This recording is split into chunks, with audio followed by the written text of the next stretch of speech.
Assalamualaikum warahmatullahi wabarakatuh. Allahu Akbar, Allahu Akbar, Allahu Akbar. Allahu Akbar, Allahu Akbar, Allahu Akbar. Allahu Akbar kabira. Walhamdulillahi katsira. Wa subhanallahi bukratahu wa asila. La ilaha illallah wahdah sadaqa wa'dah wa nasara 'abdah wa a'azza jundahu wa hazama al-ahzaba wahdah.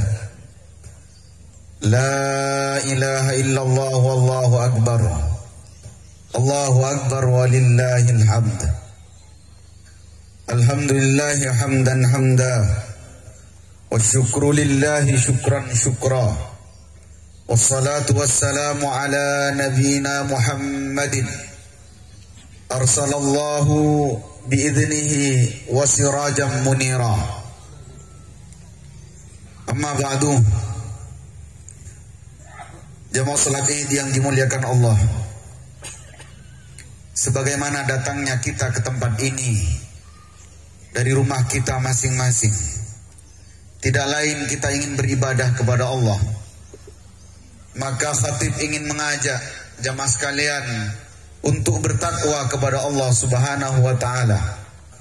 Ya ayyuhalladzina amanu taqullaha haqqa tuqatih wa la tamutunna illa wa antum muslimun. Karena hanya dengan ketakwaan itu amalan-amalan kita, baik di 10 awal bulan Dzulhijjah ini, sebelumnya, setelahnya, dengan dasar ketakwaan ini Allah akan menerimanya. Innama yataqabbalullahu minal muttaqin. Allah hanya akan menerima ibadah jika dasarnya ketakwaan kepada Allah. Maka kita bersyukur kepada Allah, di pagi hari ini kita diundang oleh Allah Subhanahu wa taala untuk mengagungkan asmanya.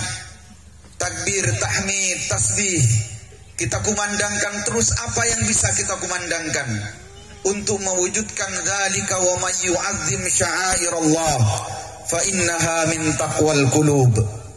Begitulah orang-orang yang senantiasa mengagungkan kalimat-kalimat Allah, mereka hatinya senantiasa berada dalam ketakwaan. Maka mudah-mudahan kita pagi ini Allah himpun kita menjadi orang-orang yang bertakwa, dan nanti di surganya kita akan dikumpulkan kembali bersama orang-orang yang bertakwa. Jamaah salat Id yang dimuliakan Allah, pagi hari ini kita berkumpul sebagai satu wujud bahwa kita sedang merayakan apa yang harus kita rayakan. Kita berupaya mencontoh apa yang dicontohkan oleh Rasulullah sallallahu alaihi wasallam. Kita datang ke tempat ini untuk mengingat satu peristiwa besar di antara peristiwa besar yang harus diperingati oleh umat Islam di seluruh dunia. Rasulullah sallallahu alaihi wasallam ketika datang ke kota Madinah, sebenarnya di kota Madinah itu sudah ada 2 hari raya besar. Yang pertama hari raya Nairus, dan yang kedua adalah hari raya Mihrajan. 2 hari raya ini diadopsi oleh agama Majusi yang dibawa oleh mereka yang datang dari Persia. Tapi ketika Rasulullah sallallahu alaihi wasallam datang ke kota Madinah, Rasulullah sallallahu alaihi wasallam kemudian mengatakan kepada para sahabat, qad abdalallahu lakum bi khairin minhuma. Sekarang sudah ada ganti yang lebih baik daripada hari raya keduanya, bi'idil fitri wa bi'idil adha, yaitu dengan Idul Fitri dan Idul Adha. Dan hari ini kita merayakan Idul Adha, hari raya kurban, atau yang disebut dengan Al-Hajjul Akbar, di mana kita merayakan peristiwa besar seorang Nabiullah Nabi Ibrahim alaihissalam yang diutus oleh Allah Subhanahu wa taala dengan berbagai ujian berat yang beliau hadapi. Maka kita pun hari ini mencoba menggali apa yang kita bisa pelajari dari perjalanan Nabi Ibrahim alaihissalam. Nabi Ibrahim alaihissalam, peristiwa-peristiwa besarnya kemudian menjadi abadi namanya dalam Al-Quran, menjadi abadi namanya dalam salat kita, dalam salawat kita. Nabi Ibrahim tidak sama dengan nabi-nabi yang lain. Nabi Ibrahim adalah di antara nabi ulul azmi. Jemaah yang dimuliakan Allah, di antara pelaksanaan haji, hampir semua rukun yang dilaksanakannya itu juga ada rentetan peristiwa-peristiwa yang terjadi pada Nabi Ibrahim. Tawaf, sa'i, jamarat, arafat, hampir semuanya di situ terkandung pelajaran-pelajaran yang pernah dilakukan oleh Nabi Ibrahim. Bahkan ketika orang sedang melaksanakan tawaf, di situ disebutkan di dalam Al-Quran, fihi ayatum bayyinatum maqamu Ibrahim. Ketika orang tawaf, di situ ada tanda yang sangat jelas. Di situ ada makam Ibrahim. Baru saja orang melewati Hajar Aswad, di situ ada makam Ibrahim. Setelahnya kemudian orang berjalan berapa langkah, di situ ada Hijr Ismail, yang juga bagian di antara peristiwa penting dalam kehidupan Nabi Ibrahim alaihissalam. Jemaah yang dimuliakan Allah, pada hari ini kita mengingat peristiwa itu. Betapa seorang Nabiullah, Nabi Ibrahim, dipanggil oleh Allah Subhanahu wa taala tentu dengan perantara wahyu. Nabi Ibrahim diperlihatkan dalam mimpinya. Falamma balagha ma'ahu sa'ya, ketika Nabi Ismail sudah sampai di usia di mana seorang ayah akan mengatakan, ini adalah anakku yang qurratu a'yun. Ini anak sedang taat-taatnya kepada orang tua. Ini anak sedang berbakti kepada orang tua. Ini anak sedang menjadikan orang tua benar-benar bersyukur terhadap nikmat Allah. Apa yang terjadi ketika anak seperti ini? Nabi Ibrahim diperlihatkan di dalam mimpinya untuk menyembelih anaknya. Ya bunayya inni ara fil manami anni azbahuk. Anakku, aku melihat dalam mimpiku, aku diperintah oleh Allah untuk menyembelihmu. Jamaah yang dimuliakan Allah, yang punya orang tua pasti akan sadar betapa pentingnya anak, betapa berharganya seorang anak. Bahkan orang tua akan menjadi garda paling depan kalau ada orang yang menyakiti anaknya. Kalau ditanya pada setiap orang tua, jika anaknya sakit, kemudian dia minta kepada Allah, dia diperkenankan untuk minta kepada Allah agar sakitnya bisa dipindah untuk dirinya, dia akan minta kepada Allah, ya Allah, pindahkan rasa sakit itu.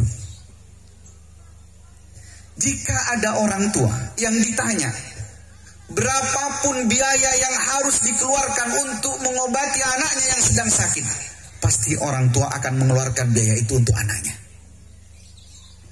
Bahkan jika ada orang tua ditanya, siapkah jika harus berhutang untuk biaya pengobatan anaknya, pasti orang tua akan mengatakan dia siap untuk berhutang. Maka kita di 10 Dzulhijjah ini, di tanggal 10 bulan Dzulhijjah ini, kita tidak disuruh menyembelih anak kita, jamaah yang dimuliakan Allah. Kita tidak disuruh sampai untuk rela memukul, menyakiti anak kita, tidak. Kita hanya disuruh mencontoh dari sebagian harta yang kita miliki, bukan semuanya, sebagian keluarkan untuk berkurban. Kalau Nabi Ibrahim alaihissalam sanggup menyembelih anaknya yang kemudian wafadainahu bidzibhin adzim, maka bagaimana dengan kita? Jamaah yang dimuliakan Allah, apa yang menyebabkan Nabi Ibrahim kemudian memenuhi panggilan Allah? Siap. Bahkan anaknya yang dididik dengan kesolehan mengatakan, ya abati fa'al. Ayah, kalau itu memang perintah Allah, laksanakan ayah. satajiduni insyaallah minas sabirin. Kau akan mendapatiku menjadi orang yang sabar. Ayah, istri, kemudian anak sepakat untuk melaksanakan perintah Allah. Apa yang menyebabkan? Yang pertama tidak lain, itu karena iman kepada Allah. Karena Allahnya besar dalam dadanya. Kenapa setiap ada penceramah mengingatkan tentang pentingnya kurban, kita ini tidak merasa terpanggil? Karena masih ada banyak kepentingan-kepentingan yang lebih besar dalam diri kita. Kalau Allah sudah menjadi dasar di antara setiap amalan kita, maka setiap kita beramal kita akan lezat. Itulah yang disabdakan oleh Nabi Muhammad SAW. Salasun, ada 3. Mawajada bihinna halawatan iman. Siapa yang ada 3 pada dirinya, dia akan mendapatkan lezatnya iman. Begitu dipanggil oleh Allah, lezat, dia menikmati. Apa yang pertama? Yaitu ayyakunallaha wa rasulahu ahabba ilaihi mimma siwahuma. Allah dan Rasulnya jauh lebih dicintai daripada yang lain. Kalau Allah sudah tertanam kuat dalam dadanya, dia dipanggil dengan kalimat hayya 'alas shalah. Tidak ada rasa berat. Kalau Allah sudah besar dalam dadanya, maka kemudian ketika dipanggil dengan fasalli li rabbika wanhar, dia tidak mengatakan yang dipanggil itu orang yang kaya. Dia tidak mengatakan yang dipanggil itu adalah tetangga saya. Dia akan mengatakan yang dipanggil adalah saya. Inni wajjahtu wajhiya lilladzi fataras samawati wal ardh.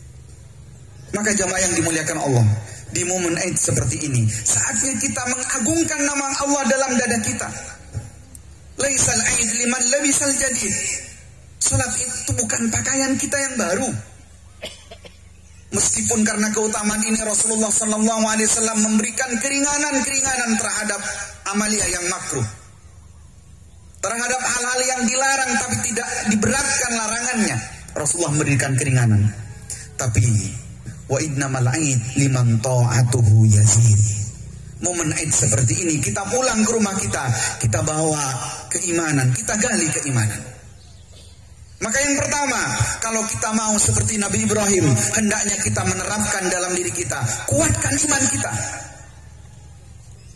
besarkan Allah dalam diri kita. Karena di antara yang bahaya saat ini, ketika Allah dicabut di dada-dada kita. Kalau Allah sudah hilang dari dada kita, kita tidak akan pernah menjadi kepala keluarga yang mengantarkan anak-anak kita untuk menjadi anak saleh. Kalau Allah sudah dicabut dari diri kita, kita akan mendidik anak-anak didik kita, diajarkan tentang bagaimana mengejar dunia. Kalau Allah sudah dicabut dari dada-dada seorang pemimpin, maka pemimpin itu lebih mementingkan dirinya daripada tanggung jawabnya. Kalau Allah sudah dihilangkan, rasa takutnya kepada Allah dihilangkan. Bahkan makanan yang harusnya menjadi haknya fakir miskin, makanan yang harusnya mengganjil perut orang-orang miskin, dia pakai untuk mempermewah kendaraannya, dia pakai untuk mempermewah rumahnya, dia pakai untuk melanggengkan kekuasaannya. Ketika Allah dicabut dari dada-dada kita, maka anak-anak yang disekolahkan, mereka tidak punya masa depan yang cerah, karena dalam pikirannya tentang bagaimana dia mendapatkan pekerjaan. Tapi kalau Allah sudah ditanamkan dengan kuat, maka tidak ada rasa takut sedikit pun tentang masa depan, tentang apapun. Maka ajaklah anak-anak kita agar seperti Nabi Ismail, ketika diajak oleh Nabi Ibrahim, ya abatif alma tukmar. Kalau itu memang perintah Allah, laksanakan. Jamaah yang dimuliakan Allah, ini yang menjadi PR kita. Banyak orang tua yang memasrahkan pendidikan anaknya ke pesantren-pesantren, ke lembaga-lembaga, karena mereka yakin bahwa lembaga dan pesantren itu yang akan menanamkan kalimat Allah dalam hatinya. Tapi ingat, tanggung jawab terbesar di dalam Al-Quran pendidikan selalu dimulai oleh orang tua, ayah dan ibu. bagaimana kalimat-kalimat Allah itu dibisikkan kepada anak-anaknya. Jamaah yang dimuliakan Allah. Kemudian kita belajar pada Nabi Ibrahim yang kedua. Kita belajar tentang keberkahan hidup.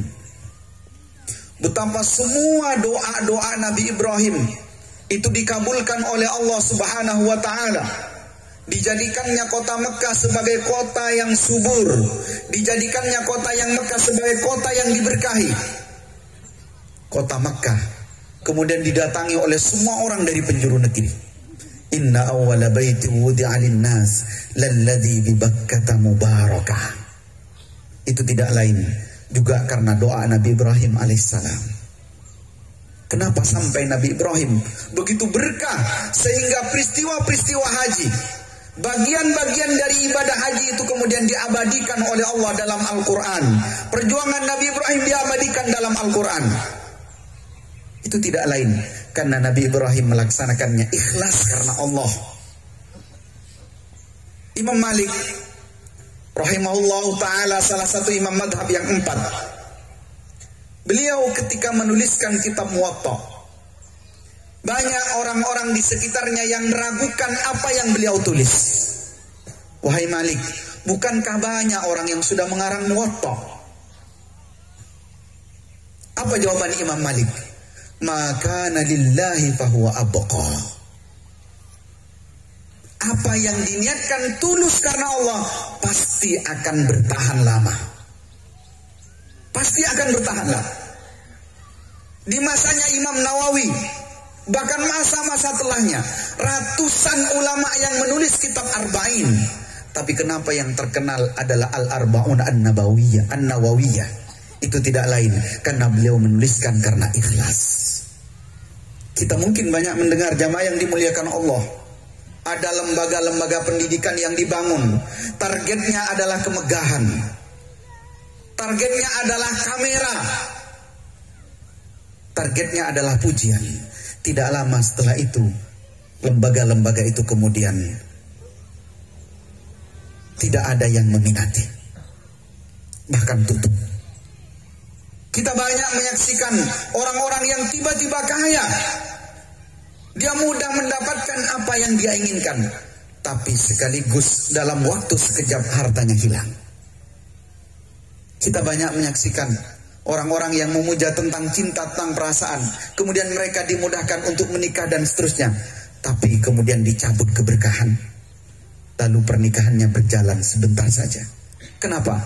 Karena keberkahan itu hanya akan datang kalau orang melaksanakannya ikhlas karena Allah. Maka Nabi Ibrahim yang kemudian kita rayakan hari ini, peristiwa-peristiwanya itu, kita juga mengambil pelajaran.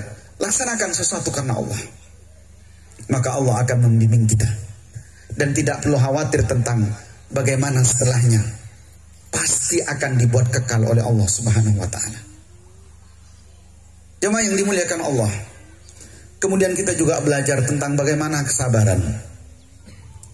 Hari ini juga kita banyak menyaksikan banyak orang yang tidak sabar. Orang kurang sabar. Dalam menuntut ilmu mereka tidak sabar. Dalam mencari harta juga kurang sabar. Dalam menjalani kehidupan dan cobaan juga kurang sabar. Maka belajarlah dari Nabi Ibrahim yang kemudian namanya dimasukkan di antara salah satu nabi yang mendapatkan gelar ulul azmi. Bagaimana kesabaran itu sebenarnya? Yaitu ketika kita diuji oleh Allah Subhanahu wa ta'ala, kita tidak mengatakan apapun kecuali ini datangnya dari Allah. Kita kadang-kadang ingin masuk surga dan kita minta surga Firdaus. Kita minta surga yang tertinggi, tapi kita belum diuji oleh Allah dengan ujian-ujian yang berat. Kita belum diuji oleh Allah Subhanahu wa ta'ala. Tadi imam membacakan dan itu diulang-ulang. Am hasibtum an tadkhulul jannah. Kalian pikir kalian bisa masuk surga, kata Allah. Apa kalian pikir dengan mudahnya masuk surga? Cukup syahadat, sholat sekedarnya saja. Yang dikejar kehidupan dunia, kita tidak pernah diuji dengan ujian yang berat. Jangan pernah berpikir demikian. Walamma ya'tikum masalul ladzina khalau min qablikum, sedangkan belum datang ujian-ujian sebagaimana ujian orang-orang sebelum kalian. Tentu ujian yang paling berat para nabi, asyaddul bala al-anbiya. Kita bagaimana menyaksikan Nabi Ibrahim diuji oleh Allah sejak usia muda. Ketika beliau berdakwah di Babilonia, beliau sudah menghadapi raja yang zalim. Apa yang beliau hadapi? Semua masyarakat, tokoh, semua orang, hanya keluarga yang mendukung dakwah Nabi Ibrahim alaihissalam. Diuji oleh Allah subhanahu wa ta'ala, sehingga pada akhirnya beliau dilemparkan ke dalam api. Ya narukuni bardan wa salaman ala Ibrahim. Kemudian Nabi Ibrahim alaihissalam ketika sampai di Palestina, beliau juga diuji. Bertahun-tahun minta kepada Allah. Setelah pernikahannya berjalan bertahun-tahun, bahkan sebagian riwayat mengatakan sampai berpuluh-puluh tahun, Nabi Ibrahim menikah dengan Sayyidah Sarah. Tidak diberikan seorang anak. Tidak diberikan, minta kepada Allah. Rabbi habli minas salihin. Diulang-ulang terus. Rabbi habli minas salihin. Begitu juga Nabi Ibrahim ketika sampai di Palestina, Nabi Ibrahim punya anak. Begitu punya anak diperintahkan agar Nabi Ibrahim berpisah dengan anak istrinya yang kemudian diletakkan di kota Mekah. Rabbi habli minas salihin. Kemudian dihadirkan oleh Allah, lahirlah seorang anak yang salih. Dan puncaknya Nabi Ibrahim, sebagaimana kita rayakan hari ini, ketika diperintah oleh Allah untuk menyembelih anaknya. Wa fadainahu bidhibhin adzim, yang kemudian Allah mengirimkan melalui malaikat Jibril, dikirimkan kambing dari surga untuk menggantikan Nabi Ismail alaihissalam. Maka begitu juga yang dirasakan oleh seorang nabi bernama Nabi Yakub alaihissalam. Ujiannya berat. Punya 12 anak. 12 anak. Yang benar-benar taat kepadanya itu satu anak, yaitu Nabi Yusuf alaihissalam. Bayangkan kita punya anak misalnya 5 orang. Yang durhaka pada kita itu 4. Betapa berat. Kadang-kadang kita diberikan 5 anak misalnya. 1 anak durhaka, kita sudah berat. Nabi Yakub alaihissalam, semua anaknya berkhianat. Semua anaknya berbohong di hadapan Nabi Yakub alaihissalam. Tapi Nabi Yakub hadapi dengan kesabaran, ketabahan. Bahkan Al-Quran mengabadikan kalimat itu dengan kalimat wabyaddat ainahu minal husni wa huwa kadhim. Karena rasa sedihnya, karena rasa yang tidak kuat yang beliau pendam, sampai kemudian kedua mata Nabi Yakub alaihissalam menjadi memutih dan buta. Dan beliau menahan amarah itu. Tapi apa yang didebatkan Nabi Yakub alaihissalam, kemudian Nabi Yusuf setelahnya menjadi seorang yang sangat terhormat. Maka kesabaran kita jamaah yang dimuliakan Allah, saat ini kita bertanya, sudahkah sampai baksa keburukan menimpa kita? Sudahkah sampai dharra? Sudahkah sampai pada kemudaratan? Apalagi sudahkah pada zulzilu wa zulzilu, guncangan-guncangan yang kemudian membuat kita seakan kehilangan arah? Sudahkah seperti itu? Lalu kita minta surga kepada Allah. Kemudian yang paling akhir, jamaah yang dimuliakan Allah, belajarlah pada Nabi Ibrahim alaihissalam tentang tawakal dan doa kepada Allah. Di antara doa yang paling banyak yang disebutkan dalam Al-Quran adalah doa Nabi Ibrahim alaihissalam. Dan kemudian tidak lama di ayat-ayat setelahnya, Allah kemudian mengabadikan terkabulnya doa Nabi Ibrahim. Ketika Nabi Ibrahim diperintahkan oleh Allah menyembelih anaknya, Nabi Ibrahim juga bertawakal kepada Allah.